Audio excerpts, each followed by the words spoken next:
They come in at 6 months for an environmental assessment, which myself and my team do, and then they then come in again at 12 months. If there's anything that's not quite right, or we see something that maybe not up to speed, we might get them at 9 months and double check them and get people to do a bit more work with them. Because not all dogs are going to make the grade. We wish they all did, but we probably get about a 60 to 80% success rate normally. We've also purchased a whole lot of land pups recently. The places they work, international airports, we've got Auckland, Wellington, Christchurch and Queenstown. They're deployed on flights, incoming flights, international flights, and then they work at the International Mail Centre, at the wharf for cruise ships, and also express and cargo facilities.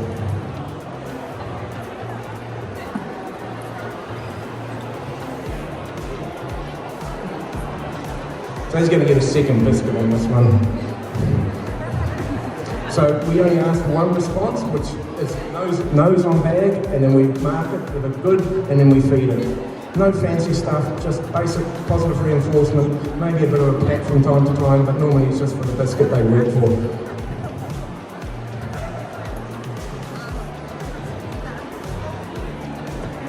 Every single plant, we just try and get the variety we can, we try and do it. Like as much as we can vary it, we will. But they're pretty good on the majority of even foreign fruits that we've never seen in the country come through, and I'll still have on them. All the meats, fruits, vegetables, seeds.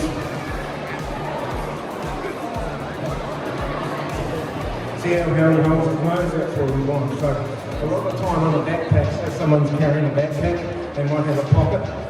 We want them to re-pinpoint exactly where the odour is coming from. And same on suitcases. If you're searching a suitcase, especially if you're out at a carousel, you don't want to pull all the dirty washing out. It's better if you can pinpoint exactly where the risk good is, risk item, and then you can go there and you're not putting all the stuff that you're not seeing out on the floor or in the airport.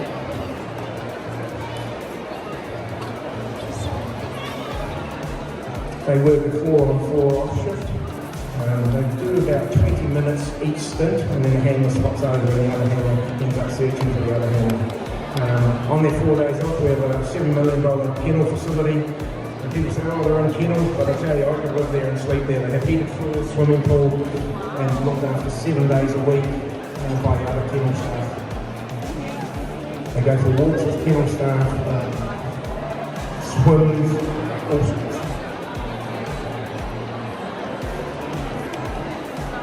So before we train, like I said before, we have to do an environmental test. Okay?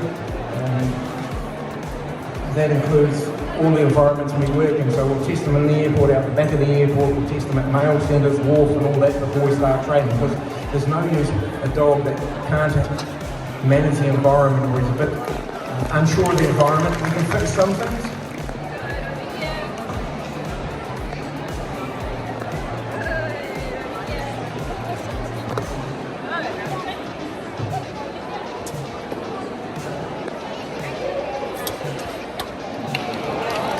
He might have woken up and might have used the environment. Maybe it's a handler. So we have about, I would say, excess of 40 handlers nationwide. They have a yearly, what we call a validation or certification test each year, and also they have a 6-month to 12-month assessment in the field to make sure they're doing the job right. We assess them on what we call our critical elements, that the dog's under control, it does a sick response, etc., etc. They're tested on about 15 to 20 odours each year, but we try and vary it each year. So we try and vary it so they don't always get the same apple after apple after apple. So apples are easy.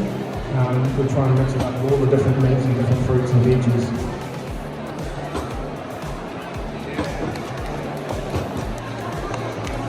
Really hold on. A bit longer. Come on, make them hold longer.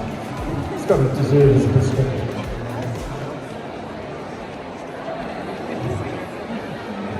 So we want them to stay in situ, what we call in situ, because if you question a passenger, you don't want them getting up and going away.